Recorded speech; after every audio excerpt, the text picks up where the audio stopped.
Hello everyone, Shri Swami Samarth. मायलेकच जोड्याच खूप दिवसांनी बाहेर चालली असो. त्याआधी आज संडे होता, उठायची इच्छा नव्हती, त्यात तब्येतही बरी नव्हती, पण उठले कारण कामं खूप होती.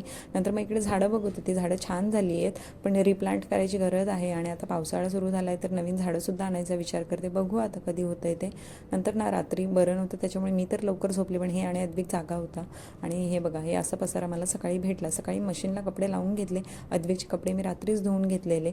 सो आधी ठरवलं की हा हॉल आधी आवरायचा, कारण अद्विक झोपला आहे म्हणून मी फटाफट आवरत होते. तो एकदा उठला ना की मग गोंधळ होतो. आणि आज मला बाहेरसुद्धा जायचं होतं. त्यात प्लस माझे संडेची एक्स्ट्राची कामं होती, म्हणून मग सगळा हॉल आधी आवरून घेतला. आणि तेवढ्यातच अद्विक उठला. अद्विकला मी तिथे गॅलरीत घेऊन बसले आणि तिथे भरूनसुद्धा घेतलं. पक्षी बघता बघता त्याने खाल्लं. त्याच्यानंतर तो खाली खेळत होता, म्हणून म्हटलं आपली जी कामं राहिलेत ती करून घ्यावी. पाऊस पडून गेलेला, त्याच्यामुळे स्लायडिंगच्या बाहेरच्या साईडनं ना मातीचे डाग होते.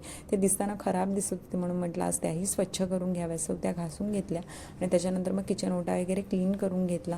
किचन क्लीन केल्यावर माझी एक सवय आहे, मी ना मांडणीवरून किंवा डब्यांवरून ना कपडा फिरवत असते. त्याच्यामुळे काय होतं, आपले पिठाचे तेलाचे स्वयंपाक बनवताना जे काही हात लागतात ना, त्याच्याने डबे सारखे सारखे घासायला नाही होत आणि मेंटेन राहतात. म्हणजे आपलं जे काम वाढायचं आहे ना ते कमी होतं. त्याच्यानंतर हे किचन ट्रॉलीज आहेत ना, ते साफ करायला ना मी एक मॅजिक लिक्विड बनवते.